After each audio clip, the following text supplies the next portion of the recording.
Hello dear, welcome to IMT classes. इस video में हम लोग एक और मॉक टेस्ट करेंगे इंडियन आर्मी के लिए, इंडियन आर्मी जीडी के लिए। अब भाई ये एग्ज़ाम बहुत नियर बाय है, तो जितने ज़्यादा आप प्रैक्टिस करोगे, जितने ज़्यादा मॉक टेस्ट दोगे, उतना ही बेटर आपका रिजल्ट रहेगा। चलो बिना टाइम वेस्ट गंवाएं, हम लोग 2025 के मेमोरी बेस्ड क्वेश्चन कर रहे हैं हम लोग। इससे पहले हम लोग 2023 के कंप्लीट कर चुके हैं, 2024 पे कंप्लीट कर चुके हैं। जिन बच्चों ने 2023 और 24 के MBT यानी मेमोरी बेस्ड टेस्ट नहीं देखे हैं, है ना, ये 2023-24 में जिस तरह से पेपर हुए, तो बच्चों के रिव्यू से जैसे जैसे क्वेश्चन आए तो टेक्स्ट बुक ने उस तरह से क्वेश्चन उसमें डाले हैं। तो हम लोगों ने 2023 कंप्लीट कर लिया, 2024 कंप्लीट कर लिया, 2025 का भी हमने कल एक मॉक टेस्ट किया और एक मैंने आपको पहले करवा दिया था जब मैं स्टार्टिंग में आपको मॉक टेस्ट करवा रहा था इंडियन आर्मी के लिए। तो ये रिज्यूम स्टेटस में हम लोग इसमें क्या करते हैं, मेनली हम लोग इसमें मैथ्स और रीजनिंग को फोकस करते हैं, क्योंकि बच्चों को यही प्रॉब्लम करता है, लास्ट में बोलता है कि बहुत ज़्यादा टाइम लगता है। तो मैं आपको एज एन मतलब पूरा टाइमर के साथ सॉल्व करवा रहा हूँ, ठीक है। फिर भी हमारा लगभग 25 मिनट से 30 मिनट के अंदर मैथ्स और रीजनिंग कंप्लीट खत्म हो रहा है। उसके बाद भी आधा घंटा आपके पास। यदि आपको मैथ्स और रीजनिंग मतलब पहले आपने मैथ्स और रीजनिंग से शुरुआत नहीं करनी, पहले या तो जीके से शुरुआत करनी या फिर जनरल साइंस से शुरुआत करनी है। उसके बाद आप रीजनिंग करना, मैथ्स सबसे लास्ट में आना है अपने। मैथ्स में अगर आपको आधा घंटा भी यानी 30 मिनट भी देते हो तब भी सफिशेंटली आपका पेपर कंप्लीट हो जाएगा। चलो ठीक है, ज़्यादा नहीं बोलते हुए भाई पेपर में आता है। हम लोग वही पैटर्न रखूँगा मैं, GS और जनरल साइंस और GK मैं आपको दिखा दूंगा, है ना, और मैथ्स और रीजनिंग में आपको सॉल्व करवा दूंगा। मैथ्स और रीजनिंग में आपको स्टेप बाय स्टेप पूरा कंप्लीट कंसेप्ट के साथ सॉल्व करवा दूंगा। चलो शुरुआत करते हैं अगले मॉक टेस्ट की। अग्निवीर आर्मी जीडी 30 जून 2025 शिफ्ट 3 देख लेते हैं, ठीक है। मैं फिर से हिंदी मीडियम रख रहा हूँ, मोस्टली बच्चे हिंदी मीडियम से होते हैं। और आप अगर देखोगे तो 480p में देखना प्रेफर करना, आपको क्लैरिटी दिखेगी, क्योंकि मैंने स्क्रीन डिवाइड की है, एक तरफ मैं लिख रहा हूँ, एक तरफ क्वेश्चन है। तो ये रहा आपका general knowledge, general science, mathematics. ऊपर आपका टाइमर भी शुरू हो चुका है, 60 मिनट का पेपर होता है। चलो यहाँ पे देखो, यदि एक समषटभुज का क्षेत्रफल 72√3 वर्ग सेंटीमीटर है, उसकी भुजा की लंबाई ज्ञात करो। देखो समषटभुज क्या होता है, षष्ठभुज की बात कर रहा है, षष्ठभुज ये इस तरह से समषष्ठभुज। अगर देखा जाए तो इसमें 6 इक्विलेटरल ट्रायंगल होते हैं, यानी 6 समबाहु त्रिभुज होते हैं, 1 2 3 4 5 6। और इसमें सभी एंगल कितने डिग्री का होता है, 60 डिग्री का होता है, इसीलिए क्या बनता है, समषष्ठभुज, ठीक है। अब देखो इसका फॉर्मूला क्या होता है, इसका क्षेत्रफल क्या होता है षष्ठभुज का। अगर पूछा जाए षष्ठभुज का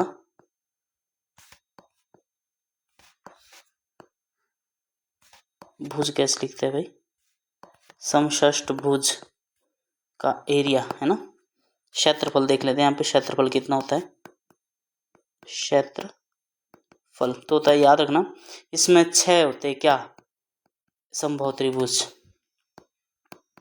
और ए स्क्वायर। अगर ये भुजा इसकी ए है ना, तो समषष्ठभुज है, इसकी सभी भुजाएं बराबर है ना, और ये हर एक भुजा बराबर होती है। तो 6 × √3/4 ए स्क्वायर होता है, इसका भुजा का वर्ग होता है। यही दिया हमारे पास, तो क्या बोल रहा है, तो भुजा की लंबाई ज्ञात करो। तो 6 × √3/4 गुणा भुजा का स्क्वायर बराबर कितना दिया हमारे पास, 72√3। √3 से √3 कैंसिल आउट, 6 से कट जाएगा, 12 × 6 = 72। तो ए स्क्वायर कितना बन जाएगा अभी बोलो, ये बन जाएगा 12 × 4, है ना। तो ए स्क्वायर की वैल्यू क्या आ जाएगी, ए की वैल्यू कितनी आ जाएगी, 12 × 4। अब देखो 4 12 का मतलब भी होता है 3 × 4, तो 4 का एक पेयर बाहर आ जाएगा, क्या आ जाएगा, 4 का एक पेयर बाहर आ जाएगा अंडर रूट में से, और अंदर कितना बचा हमारे पास 3, तो 4√3 है इसकी भुजा। तो ए की वैल्यू कितनी है हमारे पास, 4√3, ठीक है। 4√3, option number A is the right answer. Next question मैं भी आप लोगों के साथ ही सॉल्व कर रहा हूँ भाई, देखो टाइमर के साथ चल रहा है। पहली 19 विषम संख्याओं का औसत क्या है, पहली 19 विषम संख्या का औसत कितना होता है, देखो याद रखना, जैसे 1 + 3 इनका औसत कितना आ जाएगा, 2। याद रखना, 2 फॉर्मूले याद रख लेना। पहली n विषम संख्याओं का औसत कितना होता है? तो n ही होता है, जितनी पूछिए उतना ही आंसर होता है। ठीक है, कंसेप्ट नंबर 1। कंसेप्ट नंबर 2 क्या है? पहली n सम संख्याओं का औसत कितना होता है?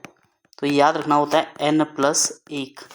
यानी अगर पूछा जाए पहली 5 सम संख्याओं का औसत बताओ, सम पूछा है तो क्या होगा? 5 + 1 कितना? 6। अगर पूछा जाएगा पहली 5 विषम संख्याओं का औसत बताओ, तो वो कितना होगा? जितना पूछा होगा उतना ही आंसर। तो यहाँ पे क्या बोल रहा है? पहली 19 विषम संख्याओं का, n की वैल्यू यहाँ पे कितनी है? 19। 19 विषम संख्या का औसत कितना होगा हमारे पास? वही संख्या 19। करेक्ट। ठीक है, अगर नहीं कभी आ जाता ना सम और विषम, तो 2 3 लिख लो। जैसे मैंने 2 संख्या ले ली, 1 3 और 5, ये 3 संख्या ले ली और तीनों क्या ले ली? विषम। ऐसे 2 4 6, ये मैंने 3 सम ले ली, इनको जोड़ दो। 1 और 3 4 और 5 कितना? 9, और संख्या है कितनी है? 3। तो कितना आंसर आया? 3। तो कितनी संख्या थे? 1 2 3, तो उसका आंसर भी 3 ही है। अब यहाँ पे देखो सम 1 2 3, 2 + 4 + 6, यही होता ना औसत, बटे कितनी संख्या है? 3। 4 2 6 6 12 बटे कितना? 3। कितना है संख्या? संख्या हमारे पास 3 थी और आंसर कितना है? 4। उससे एक संख्या बड़ा, जितनी संख्या होगी उससे एक संख्या बड़ा होगा हमारे पास सम संख्या का औसत। तो ये हो गया समझ? आ गया ना? क्वेश्चन नंबर 3 देखो, 3 संख्याओं 45 25 और 35 का लघुत्तम समावर्तन। मतलब हर क्वेश्चन में, हर मॉक टेस्ट में क्वेश्चन आया एलसीएम का, तो एलसीएम तो सीख ही होगे। 45 25 और 35, तो पहले किससे दोगे आप? 2 से नहीं जट रहा है। 2 का यूनिट डिजिट या तो 0 होना चाहिए, या 2 या 4 या 6 या फिर 8 या फिर 9। 9 नहीं, 8 होना चाहिए ना, ये होने चाहिए। तो इसमें ऐसा कुछ नहीं है, तो ये 2 से तो नहीं जाएगा। तो मिनिमम किससे देना पड़ेगा इसको? 3 से। ठीक है, तो 15 3 45, 25 नहीं कटता है, 25 ऐसे लिखो, 35 ऐसे लिखो। अब देखो जरा, क्या 15 3 से कटता है? बिल्कुल कटता है। तो 5 3 15, 25 और 35। अब 2 से नहीं कटता, 3 से भी कोई संख्या नहीं कटती। अब 3 से नहीं देखो, 5 से देखो, 5 से कट रहा है, 5 × 5, 5 × 5 25, 7 × 35। क्या कोई संख्या 5 से फिर से कट रही है? यस कट रही है। 1 5 × 5, 7 का 7, फिर से 7 से करोगे 1 1 1, बस यही है।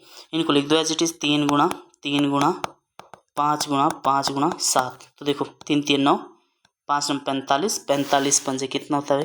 45 × 5, 5 पंजे 25 का 5 हासिल 2, 5 चौके 20 और 2 22, 225 है ना। 45 पंजे कितना होता है? 225, और 225 को फिर से आप किससे करोगे? 7 से। 7 पर से 35 का 5 हासिल 3, 7 दूनी 14 और 3 17 का 7 सिलेक्ट, 7 दूनी 14 1 1575 आया इसका एलसीएम। तो इसका आंसर कितना है? 1575। ठीक है, इस मेथड को करने में ज़्यादा टाइम नहीं लगता, इसलिए मैं आपको शॉर्टकट नहीं बताना चाह रहा हूँ। इस टाइम पेपर का टाइम है, इसी को याद रख लेना, 1575। चलो अगले क्वेश्चन की ओर बढ़ेंगे। गणना कीजिए। देखो गणना करना है, तो देखो क्या है? 18 + 2 × 3.3, ये पूरा ब्रैकेट में, प्लस 0 कितनी? 2 0 और उसके बाद है 3। इसको सही से लिखना। पहले 18 अलग है, पहले ब्रैकेट ही खोलना ना, इसको 2 × 3 × 3 करो। पहले भूल जाओ 33, किससे गुणा करो? 2। मैं पॉइंट भूल रहा हूँ, 3 दूनी 6, 3 दूनी 6। कितने दशमलव अंकों के बाद? दशमलव सिर्फ एक अंक, तो एक अंक छोड़ दो। कितना है? 6.6। तो कितना है? 18 + 6.6 प्लस कितना? 0.003। अब इसको कैसे सॉल्व करना है? दशमलव से डरना नहीं है। अब यहाँ पे देखो 18 और 6, ये तो 24 आया क्योंकि पॉइंट से 24 तो है ही है। अब आपको दशमलव में 24 दिख ही रहा है, इसको टिक भी मार सकते, बाकी 24 से छोटा छोटा ही है। 24 प्लस, अब इसके बाद कितना? ये, या फिर आपको मैं सीधा सीधा सिखाता हूँ ताकि आप कंफ्यूज ना हो। 18, देखो दशमलव के बाद मैक्सिमम कितने अंक है? 3, तो पॉइंट के बाद उतनी 0 लगा दो, 3 है ना, मैक्सिमम 3 0 ना, 1 2 3 लगा दी। अब 6, ये दशमलव देखो, दशमलव की साइड वही लिखना, दशमलव इसी सीध में रहेगा, ये 6 है, 6.6, उसके बाद 2 0 और लगेगी और 0.003, इसको जोड़ दो। 3 0 का 0, 6 का 6, दशमलव, यहाँ पे देखो 8 से 14 का 4 हासिल 1, 24.603। ठीक है, बहुत स्टेप बाय स्टेप सिखाया है। दशमलव के बाद देखना कितने अंक है, तो उतनी जीरो लगा दो। 18 के बाद, 18 के बाद कोई दशमलव नहीं है तो पॉइंट के बाद 00 जितनी मर्जी लगानी है आप लगा सकते हो। ठीक है, तो 24.603, 603 बोलते इसको, 603 नहीं पढ़ते दशमलव के बाद। हमें बोल रहा है एक आयताकार मैदान की लंबाई और चौड़ाई का अनुपात 5:4 है। यदि मैदान का परिमाप 90 मीटर है तो उसकी चौड़ाई मीटर में क्या है? तो बहुत सिंपल है, 5 और 4 9, 40 होगी। नहीं, अच्छा 2 भी है, 45, 5 5 के 20, ठीक है जो भी है। ये मैंने तो ऐसे ही कर दिया ना, ये आपको सिस्टमेटिक से करना है। ये होता है हमारे पास आयत इस तरह का, है ना। इसकी एक क्या होती है, लंबाई होती है, और एक क्या होती है इसकी चौड़ाई, ये वाली ऊपर वाली, है ना। अब बोल रहा है लंबाई और चौड़ाई का अनुपात कितना है, लंबाई और चौड़ाई का अनुपात कितना दिया हमारे पास, 5:4। ठीक है भाई, ये दिया 5:4। अब देखो इसका, अब बोला यदि आयत का परिमाप कैसे निकालते हैं आप, आयत का परिमाप, तो ये तो हमारे पास क्या था, 2 गुना लंबाई जमा चौड़ाई, जो किसके बराबर दिया है, 90 के बराबर। तो ये देखो लंबाई और चौड़ाई का रेशो, ये तो संख्या है, मान के चलो 5x और 4x है, तो 2 गुना कितना, 5x प्लस 4x बराबर कितना है, 90। 2 से कट जाएगा 45, यहाँ पे कितना 5x और 4x कितना बचा, 9x की वैल्यू कितनी है 45, तो x की वैल्यू कितनी आएगी, 9 पंजे 45, यानी x की वैल्यू कितनी आई 5। अब कुछ भी पूछ सकता है, लंबाई कितनी निकलेगी, लंबाई यहाँ पे कितना है 5x और चौड़ाई कितनी है 4x। हमारे पास पूछा है चौड़ाई, तो चौड़ाई बोलो भाई, चौड़ाई कितनी आएगी, चौड़ाई हमारे पास आई 4x, और x की वैल्यू कितनी है 5, यानी 4 गुना 5, 4 पंजे कितना 20, आंसर। ठीक है, आप इसको मैंने बहुत स्टेप बाय स्टेप सिखाया है, आप इसको शॉर्टकट में बता सकते हो। लंबाई निकालते तो 5 पंजे 25 आ जाती है ना, अब फिलहाल 20 है, लंबाई चौड़ाई पूछी थी। ठीक है, अब यहाँ पे बोल रहा है एक धनराशि 5% प्रति वर्ष साधारण ब्याज की दर से 4 वर्षों में 900 रुपये हो जाती है, वो धनराशि क्या है, 900 रुपये हो जाती है। सपोज दैट, इसको हमेशा मैं आपको शॉर्टकट सिखाता हूँ, जब आपको ये पूछा हो ना मिश्र धन दिया हो, मिश्र धन, और मिश्र धन क्या होता है हमारे पास, मिश्र धन होता है हमारे पास मूलधन जमा ब्याज। ठीक है, ये होता है फॉर्मूला मिश्र धन। तो इसमें इस टाइम में मूलधन को हमेशा कितना मानो, 100%, है ना। मूलधन कितना है 100%। अब बोल रहा है दर कितना है, यहाँ पे दर कितना है 5%, और समय कितना है, समय 4 वर्ष। इसका मतलब है कि हर साल 5% से बढ़ता है, यानी 100 रुपये अगर किसी ने लिए ना, तो अगले साल लौटाओगे तो आप 100 रुपये के साथ 5% ब्याज ही दोगे, यानी 105 रुपये लौटाओगे। लेकिन 4 वर्ष तक ऐसा चलता रहा, तो 100 रुपये अगर लिए होगे तो कितने लौटा दोगे आप, 4 पंजे 20 रुपये एक्स्ट्रा लौटा दोगे। तो मिश्र धन कितना लौटाओगे आप, मिश्र धन लौटाओगे 100 प्लस, तो यही लेंगे ही, 100% तो लोगे ही लोगे, मूलधन तो दोगे ही दोगे, प्लस हर साल 5% ब्याज लगती है, तो 4 वर्षों में कितना लौटा दोगे 20%, यानी टोटल मिश्र धन कितना आ गया 120%। हमारे अनुसार कितना है टोटल मिश्र धन 120%। लेकिन ये बोल रहा है कि भाई ये अगर इस तरह से होता रहा ना, तो हमारे पास तो 120% हो जाएगा पैसा, लेकिन ये बोल रहा है कितना हो रहा है 900 रुपये। वो धनराशि में मूलधन निकालना है, तो यहाँ से 1% की वैल्यू निकाल सकते हो आप। ऑब्वियस सी बात, कितना आएगा 900 बटे 120। आपको क्या चाहिए, आपको चाहिए मूलधन, तो मूलधन की वैल्यू लिखो, गुणा कर दो इससे 100 से, तो 0 से 0 कटो, 12 से कटता है 90, 12 से पता नहीं कटता है, 6 से कटता है, लेकिन 6 दूनी 12, 15 अच्छी के 90, ये 50 से कटा, तो 15 पंजे 75, वो संख्या क्या थी हमारे पास 750, जो रुपये उधार लिए थे मूलधन 750। ठीक है, इसको ऐसे ही करना, मिश्र धन का फॉर्मूला थोड़ा लंबा है। ठीक है, 320 और 400 में से कितने प्रतिशत कम है, मेरे को बताओ जरा, 320 400 से कितना प्रतिशत कम है, मेरे को बताओ। 320 400 से कितना कम दिख रहा है, आपको दिख रहा है 80 दिख रहा है ना, 400 में से 320 घटा दो तो कितना बचा 80 कम है। अब बोल रहा है कि 320 400 से कितने प्रतिशत कम है, आपको कितना दिख रहा कम, किससे 400 से, तो जिससे भी होगा ना उसको नीचे रखना है, ठीक है। 320 400 से, किससे, 400 से, उसको नीचे रखना है, गुणा 100, 2 0 से 2 0 कैंसिल आउट, 4 से काट दो, कितना हो जाएगा, 20 चौके 80, तो कितना 20% कम है भाई। ठीक है। कल के लिए ऐसे पूछता कि ये बताओ 400 320 से कितना ज़्यादा है, 400, तो ये भी कितना ज़्यादा है, 80, किससे ज़्यादा है, किससे ज़्यादा है, वो 320 से ज़्यादा है, जिससे भी पूछता उसको नीचे रखना है, तो 320 गुणा 100, तो यहाँ पे रखते हैं 8 चौके 32, तो कितना आ जाता है, 25%। आया समझ। ठीक है, मैंने दोनों एस्पेक्ट बता दिया आपको। फिलहाल इसका आंसर कितना हमारे पास 20% कम है, ये रहा आंसर। अगले क्वेश्चन की तरफ चल बढ़ेंगे। अब बोल रहा है 2 पेंसिल 4 कलम और 8 रबड़ का क्रय मूल्य 12 रुपये। 8 कलम 10 पेंसिल 4 रबड़ का क्रय मूल्य 36 रुपये, तो 3 पेंसिल 3 कलम और 3 रबड़ का क्रय मूल्य क्या होगा। देखो भाई इक्वेशन है, ऐसा क्वेश्चन पेपर में आएगा तो पहले इसमें छोड़ देना है, पर मैं करवाऊंगा यहाँ पे। ठीक है, ये मैं x y z मान के चलता हूँ ना।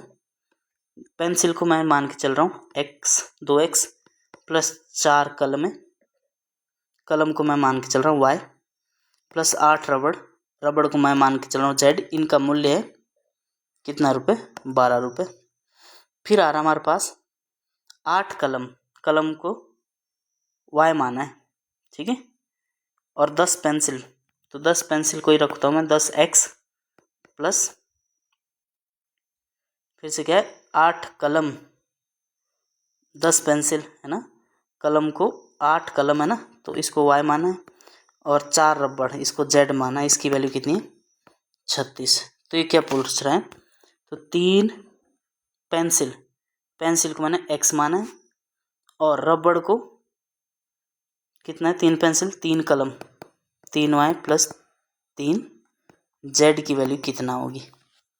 ठीक है, जब भी हमारे पास याद रखना, ये आपको एक ट्रिक बताता हूँ, जब हमारे पास 3 वेरिएबल और 2 ही इक्वेशन हो तो एक वेरिएबल को आप सीधा सीधा 0 मान के चलो। ठीक है, तो मैं इसमें से जो अच्छे से सॉल्व नहीं होगा उसको 0 मानता हूँ, z की वैल्यू 0 पुट कर दिया, तो ये हो गया 0। बस अब इतना सा सॉल्व करना है। अब इसको क्या करना है, हमने किसी एक को, इसको 5 से गुणा करो, इक्वेशन नंबर 1 को 5 से गुणा करो, और उसमें से ये घटा दो, इसमें से क्या 5 दूनी 10x में से 10x खत्म हो जाएगी, इससे हम लोग y की वैल्यू निकाल सकते हैं, और इसमें से माइनस कर दो, तो यहाँ पे देखो 10x में से 5 दूनी 10x, तो कितना बचा, ये तो 0 कट गया। यहाँ पे 5 के 20y में से 8y गया, कितना बचा 12y, बराबर है 12 5 60 में से 36 गया, कितना बचा 24। तो y की वैल्यू कितनी आई, सीधी सीधी 2, y की वैल्यू कितनी है 2। एक इक्वेशन में पुट कर लो, 2x प्लस 4y, ठीक है, 4y बराबर कितना 12 इसमें पुट कर लिया मैंने, तो y की वैल्यू 2 है, तो 2x यहाँ पे कितना 8 बराबर कितना 12, तो 2x बराबर कितना 4, तो x की वैल्यू भी कितनी है हमारे पास, x की वैल्यू भी कितनी है हमारे पास 2, तो x 2 है y 2 है, z की वैल्यू हमारे पास क्या माना था हमने इसको 0, तो इसकी वैल्यू सीधी सीधी आ गई 3 दूनी 6 प्लस 3 दूनी 6, 6 और 6 कितना 12। ठीक है, ये क्वेश्चन इतना अच्छा लेवल का है, ये क्वेश्चन आपके पेपर में आएगा तो इसको सीधा स्किप कर देना, क्योंकि इतनी कैलकुलेशन आप नहीं कर सकते। ठीक है, ये थोड़ा हायर लेवल का क्वेश्चन है, मैंने तो आंसर निकाल दिया क्योंकि मेरे को एक्सपीरियंस है। ठीक है, आप लोग इस क्वेश्चन को सीधा छोड़ देना है, बहुत लंबा क्वेश्चन है। ये z की वैल्यू 0 क्यों माना, ये भी आपको थोड़ी सी नॉलेज होनी चाहिए, क्योंकि हमारे पास इक्वेशन कितनी थी 2 और वेरिएबल थे x y z 3, तो मैंने एक ऐसा नहीं था मैं z में y भी काट सकता था x भी काट सकता था, आपकी सहूलियत के अनुसार है। ठीक है, तो इक्वेशन ये सॉल्व होगी। नेक्स्ट क्वेश्चन, निम्नलिखित प्रश्न में प्रश्न चिन्ह के स्थान पर क्या आएगा। देखो 9 90,000, 90,000 का 30%, अच्छा ये निकालना है, ये तो हर कोई निकालेगा, 2 0 से 2 0 कैंसिल, 9 3 27 और 3 0, ठीक है 27,000। नेक्स्ट क्वेश्चन, एक रेलगाड़ी 72 किलोमीटर प्रति घंटा की गति पर चल रही है, उसे 1400 मीटर की दूरी तय करने में कितने सेकंड लगेंगे। देखो भाई हमारे पास क्या होता है, चाल बराबर क्या होता है, चाल बराबर है दूरी बटा समय। अगर मैं इसको समय किधर ले जाऊं, चाल किधर ले जाऊं, तो समय कैसे निकल जाएगा, समय कैसे निकलेगा, समय बराबर कितनी निकल जाएगी, दूरी बटा चाल। पहले फॉर्मूला तो ये रखना याद, ठीक है, फॉर्मूला ऐसे निकाल सकते हैं। उसके बाद आपके यूनिट मस्ट भी same, unit must be same. इसका मतलब क्या हुआ, यदि आपके पास कोई चीज़ मीटर में हो तो उसके सेकंड और मीटर पर सेकंड ऐसे होना चाहिए। अगर कोई किलोमीटर में हो, स्पीड किलोमीटर पर आवर में हो, तो उसका डिस्टेंस हमेशा किलोमीटर में होना चाहिए और टाइम आवर में होना चाहिए। ये चीज़ ध्यान रखना है। तो हम जो क्वेश्चन से उठा लेते, जो भी कुछ दिया हो हमारे पास। ये बोल रहा है कि एक रेलगाड़ी की चाल दी है, कि क्या दी है, चाल, जो कि दी हमारे पास 72 किलोमीटर पर आवर, ठीक है। और उसे कितना जाना है, दूरी दी है, दूरी दी हमारे पास 1400 मीटर, है ना। दूरी तय करने में कितने सेकंड लगेंगे, तो समय किस में बोल रहा है, ये समय किस में बोल रहा है कि भाई सेकंड में आना चाहिए समय।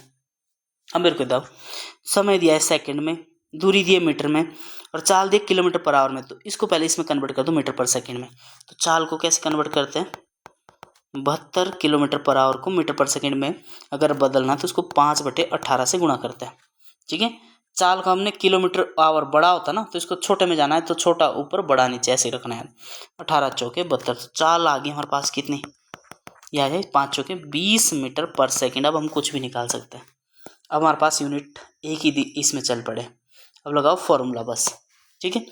तो चाल हमारे पास 20 मीटर पर सेकंड है, दूरी इतनी है, तो हमारे पास समय कितना निकलेगा, समय, तो समय हमारे पास क्या होता है, तो बच्चों दूरी बटा चाल। दूरी कितनी है, 1400 मीटर, और हमारे पास टाइम स्पीड क्या है, 20 मीटर पर सेकंड। 0 से 0, 2 से काट दो 7, यानी 70। तो उसको हमारे पास कितने लग जाएंगे, 70 सेकंड लगेंगे इतनी दूरी को तय करने में, ठीक है भाई। चलो नेक्स्ट क्वेश्चन देखो, का माध्य ज्ञात करो। माध्य भी औसत ही होता है, माध्य भी क्या होता है, माध्य और औसत एक ही बात है, ठीक है। माध्य भी क्या होता है, संख्याओं का योग बटे कुल संख्या, यही होता है। अभी देखो हमारे पास किस किस का निकालना, हमारे पास संख्या है 2 2 2 4 6 और 7। इन सबको जोड़ दो, मैंने सबको जोड़ दिया, बटे कुल कितनी है, 1 2 3 4 5 6 बटे 6।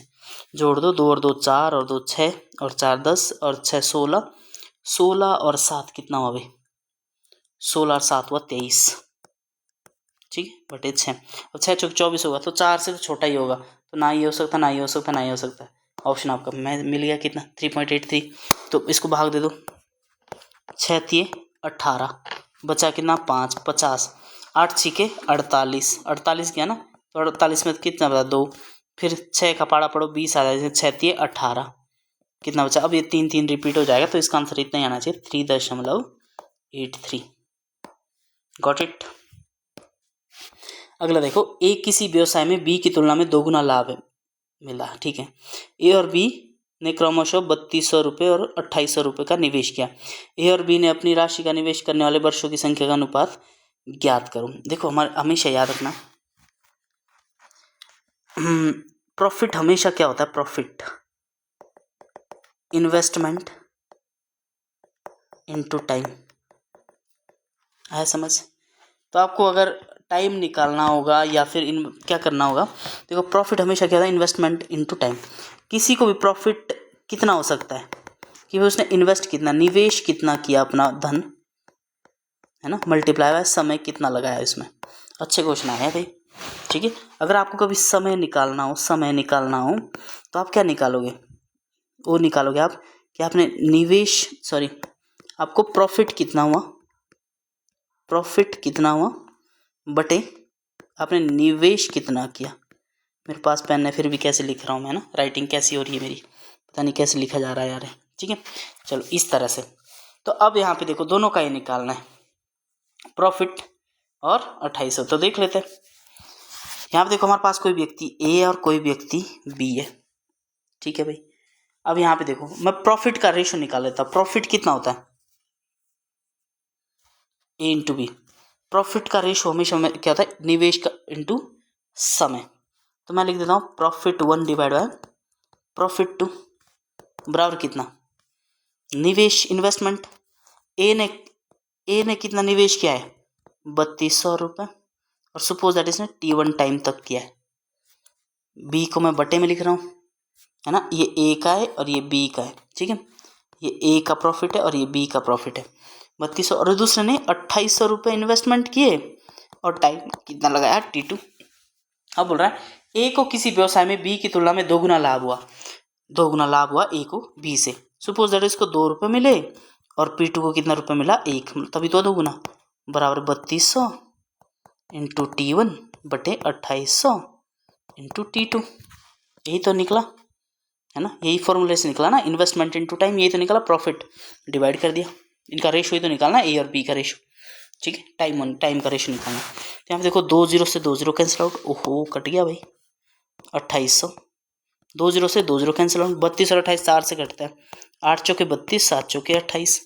अब देखो T1 T2 तो इधर ही रहेगा, T1 बटे T2 इज इक्वल टू, इसको क्रॉस मल्टीप्लाई करते हैं तो 7 दूनी 14 बटे 8 नीचे आ जाएगा T1 T2। तो ये तो नहीं होगा, इसको काटना पड़ेगा, कितने से कटेगा ये 2 से, 7 और 4, तो T1 बटे T2 का रेशो टाइम ऑन कितना अनुपात है 7:4, 7 बटे रेशो 4, ये रहा।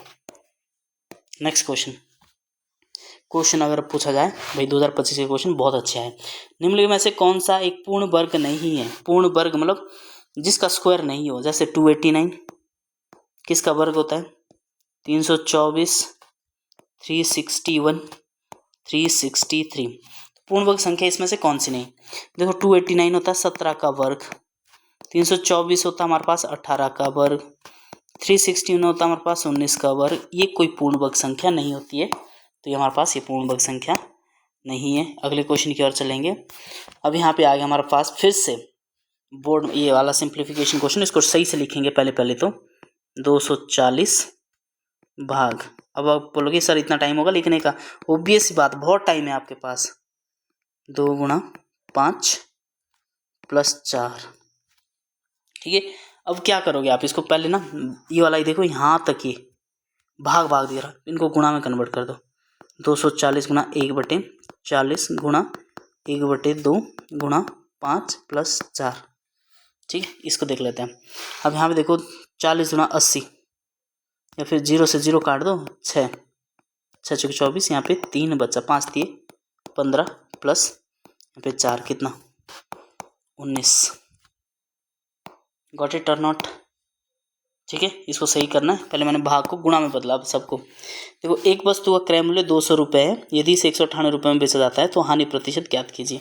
बहुत फेमस क्वेश्चन है, आर्मी का लगभग जब हमारे पास ऑफलाइन पेपर होते थे, है ना, अब तो रिटर्न पहले होता, ग्राउंड बाद में होता, जब पहले ग्राउंड पहले होता था और रिटर्न बाद में होता, तो ये क्वेश्चन बड़ा फेमस था, बच्चों को याद भी था इसका आंसर, आपको भी आंसर याद होना चाहिए। एक वस्तु का क्रय मूल्य 200 रुपये, ठीक है, क्रय मूल्य कितना हमारे पास ये 200 रुपये, और यदि उसे 198 रुपये में बेचा जाए, यानी विक्रय मूल्य कितना दिया हमारे पास, इसका विक्रय मूल्य दिया हमारे पास कितना 198, तब बोल रहा है तो हानि प्रतिशत ज्ञात करो। इतना तो पता है 200 रुपये का खरीदा 198 रुपये में बेचा, हानि हुई है कितनी हुई है, तो हमेशा याद रखना हानि परसेंट या लाभ परसेंट कैसे निकालते हैं। फिलहाल यहाँ पे हानि परसेंट, आपको लाभ कितना हुआ, सॉरी हानि कितनी हुई, हानि परसेंट निकाल रहे तो आपको हानि कितनी हुई, और हमेशा ये हानि हमेशा याद रखना क्रय मूल्य पे कैलकुलेट की जाती है, गुणा कितना 100, ये फॉर्मूला होता है।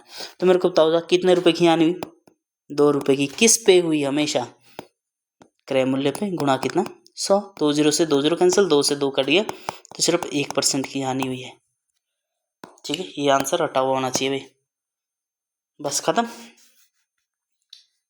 हाँ 15 क्वेश्चन मैथ्स के खत्म हो गए, लगभग 28 मिनट लग गए आज। यहाँ पे देखो आलोक अपनी कक्षा में ऊपर से, ये रैंकिंग का 19वें और नीचे से 38वें स्थान पर कक्षा में कितने छात्र हैं, तो कुल हमेशा याद रखना, ये बहुत बारी करवा चुका हूँ, ऊपर से रैंक प्लस नीचे से -1, ठीक है, ऊपर से प्लस नीचे से -1। तो यहाँ पे देखो ऊपर से कौन सा रैंक है उसका 19वें स्थान पर है, नीचे से 38वें स्थान पर है -1, तो 19 और 38 कितना हुआ हमारे पास 57 -1, तो बच्चे कितने उसमें 56 बच्चे, 56 स्टूडेंट।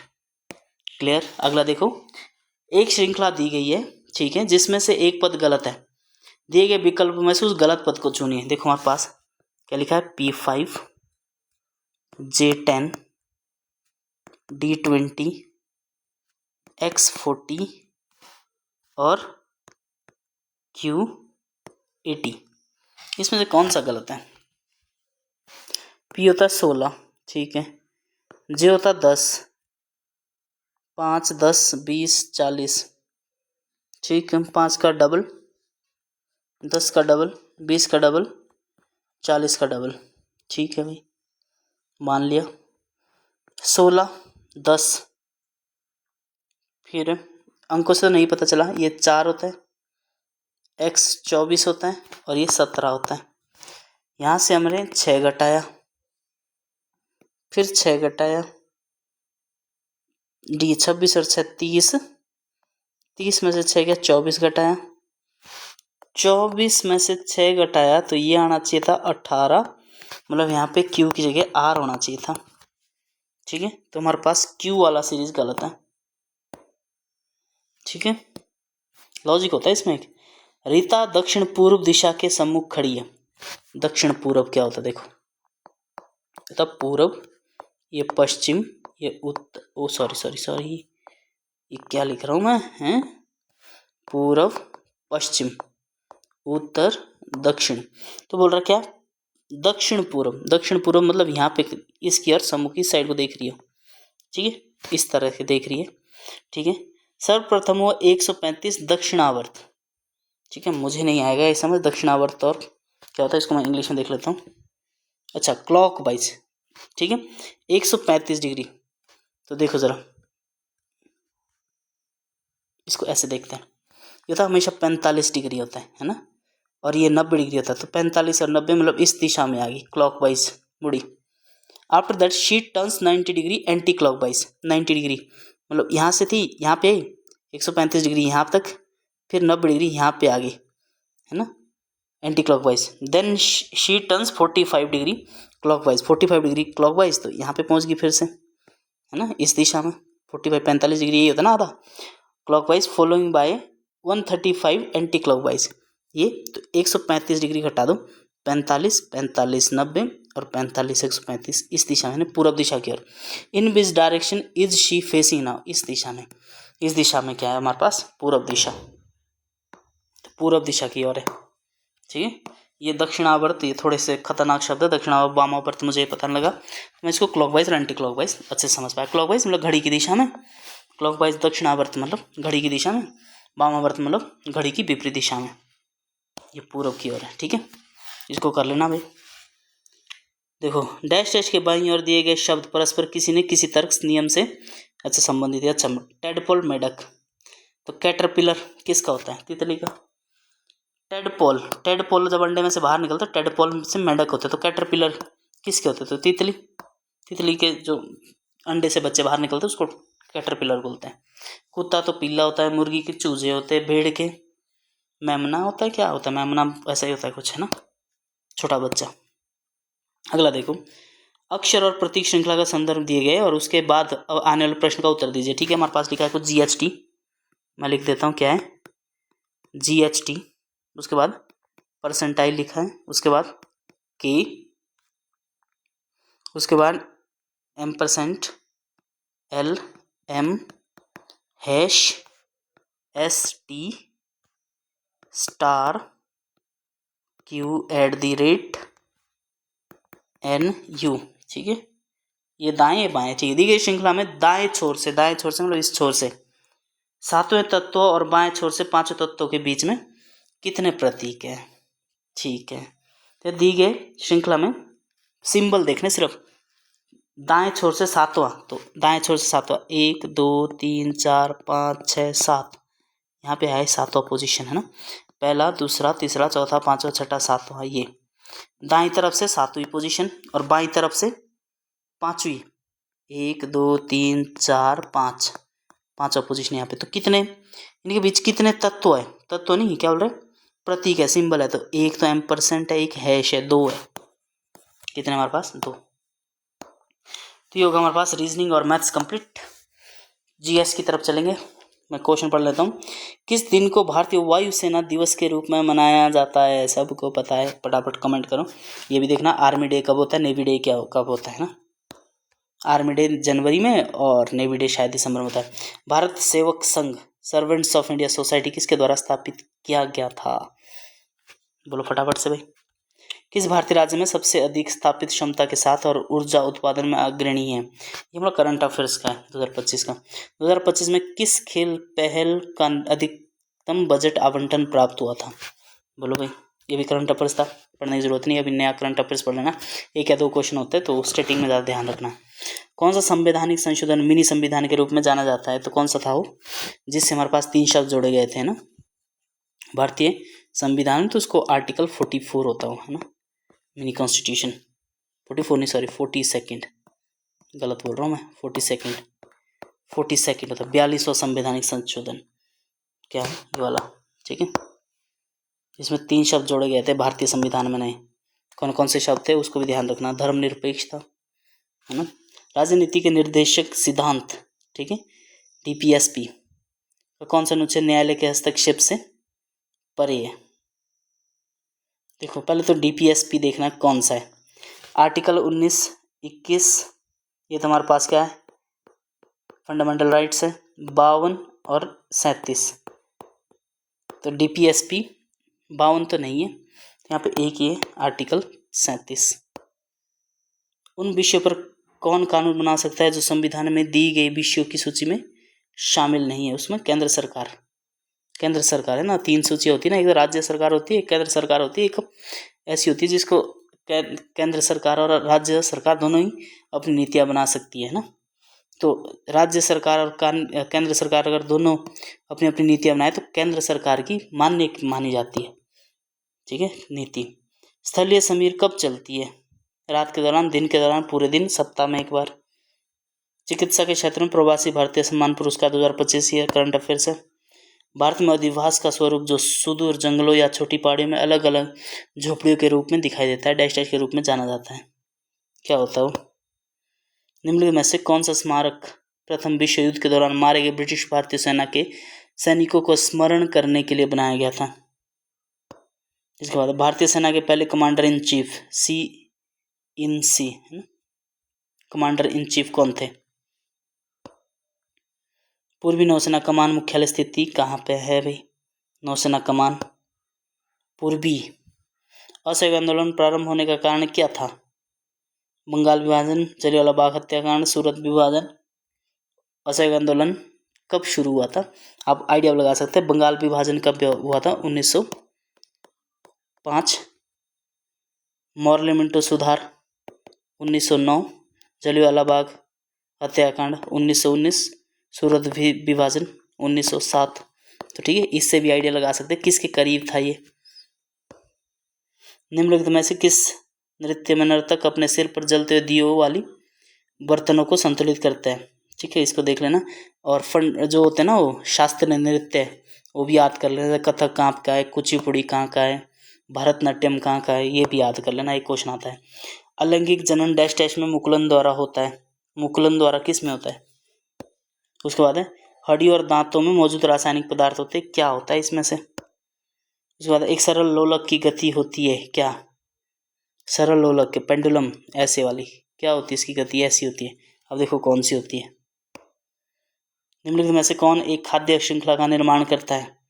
घास, गेहूं और आम। घास, बकरी और मानव। बकरी, गाय और हाथी। घास, मछली और बकरी। देखो घास बकरी खाती है और बकरी मानव खा जाता है, तो यही है खाद्य श्रृंखला। और कितने प्रतिशत, देखो जैसे घास हमारे पास, बकरी है और ये हमारे पास मानव है। तो एनर्जी सिर्फ एक इससे दूसरे इसमें ट्रांसफ़र करने के लिए सिर्फ 10% एनर्जी जाती है। अगर यहाँ पे 100% एनर्जी ना, तो बकरी में सिर्फ 10% जाएगी और मानव में सिर्फ 1%। ठीक है, याद रखना इस चीज़ की। पानी में अशुद्धता, दही से मलाई, गेहूं से छोटे पत्थर इत्यादि को अलग करने की प्रक्रिया को क्या कहते हैं? प्रिज्म के माध्यम से अपवर्तन क्या है? कोनों पर प्रकाश का बंकन, सतह से प्रकाश किरणों का प्रवर्तन, प्रकाश किरणों का अभिलंब की बंकन। खतरनाक हिंदी है भाई। पौधों में जाइलम किसके लिए उत्तरदायी है? जाइलम और फ्लोएम, इसको याद रख लेना। जाइलम इसको याद रख लेना बस एक, फ्लोएम अपने आप तैयार रखें। जाइलम किससे रिलेटेड है? जल दिख रहा है तो ये जाइलम हमेशा पौधों के विभिन्न पत्तियों या फिर तनों तक जल पहुंचाने का काम करता है ना। पौधों में जाइलम किसके लिए उत्तरदायी होता है? ऑक्सीजन का परिवहन नहीं, जल का परिवहन करता है जाइलम, जल। फ्लोएम मतलब फल, ऐसे रखना है यार, फ्लोएम मतलब फल, फल मतलब क्या होता है? ये फूड होता है, फूड यानी भोजन पहुंचाता है कौन? फ्लोएम। उत्तक है ना ये पौधे के। दिए गए परिवर्तनों में से कौन सा रासायनिक परिवर्तन है? भौतिक परिवर्तन, रासायनिक परिवर्तन, इनको पढ़ लेना है। निम्नलिखित में से कौन सी प्रक्रिया पौधों को ठंडा रखती है? बोलो भाई। प्रकाश संश्लेषण नहीं, प्रकाश संश्लेषण तो कुछ और होता है, बाष्पोत्सर्जन होता है ये ना। प्रकाश संश्लेषण होता है जब वो सनलाइट में पौधे अपना भोजन स्वयं बनाते हैं, उसको बोलते हैं प्रकाश संश्लेषण। हाइड्रोजन के जलने से क्या बनेगा? बोलो क्या बनेगा? क्लिनोमीटर का उपयोग किस में करते हैं? शरीर का सबसे बड़ा बाह्य अंग कौन सा है? त्वचा होती, त्वचा। एक विद्युत धारा क्या उत्पन्न करता है? निम्नलिखित में से कौन सा यौगिक है? हीरा, ग्रेफाइट, ओजोन, जल। अम्ल एक पदार्थ है जो एक प्रोटॉन प्रदान करता है, एक इलेक्ट्रॉन स्वीकार करता है। जल में H+ प्रदान करता है, सभी देख लेना। ठीक है, तो ये था, मैंने आपको जीएस और साइंस दिखा दिया था और मैथ्स और रीजनिंग पूरा सॉल्व करवा दिया था। ठीक है, मिलेंगे फिर अगली वीडियो में। पढ़ते रहो, टाइम कम है। जीके जीएस भी अच्छे से पढ़ लेना। ठीक है, मैं बस दिखा देता हूँ आपको जीके और जीएस यहाँ पे। ठीक है, चलो सबमिट करते हैं। मैं सबमिट शायद कल नहीं किया था। 20 क्वेश्चन में देख लेते हैं, 40 में से अपने कितने नंबर आते हैं। गलत तो नहीं हुआ कोई क्वेश्चन? देख लेंगे। नहीं, 40 में से 40 ही आए। ठीक है, गणित में 30 में से 30 और तर्क शक्ति में 10 में से 10। हमने रीजनिंग और ये सामान्य ज्ञान और ये साइंस तो नहीं पढ़ा था भाई, नहीं करवाया था। चलो ठीक है, मिलेंगे नेक्स्ट वीडियो में। आई होप आपको वीडियो पसंद आई होगी। अगर वीडियो पसंद आ गई होगी तो इसको लाइक, शेयर और कमेंट किया करो यार, है ना। ऑफलाइन पढ़ाना छोड़ दिया तो शायद बच्चे भूल गए अब, या फिर आपका नया बैच हो सकता है तो आप लोग शायद मुझसे रूबरू नहीं होगे। चलो कोई नहीं, ठीक है, मिलते हैं नेक्स्ट वीडियो में। Thank you. इसी तरह से पढ़ाता रहूँगा, हेल्प करते रहूँगा आपकी। अभी शायद बच्चों के तक ये वीडियोज़ नहीं पहुँच रही होगी। जो बच्चा देख रहा है वो लाइक कर लिया करो एक बार, है ना, ताकि दूसरे बच्चों तक भी पहुँचे, उसका भी प्रॉफिट हो जाए। ठीक है, बाकी तो ग्राउंड इसके बाद है ही, पहले रिटर्न क्वालिफाई करो। ठीक है भाई, थैंक यू, मिलेंगे नेक्स्ट वीडियो में।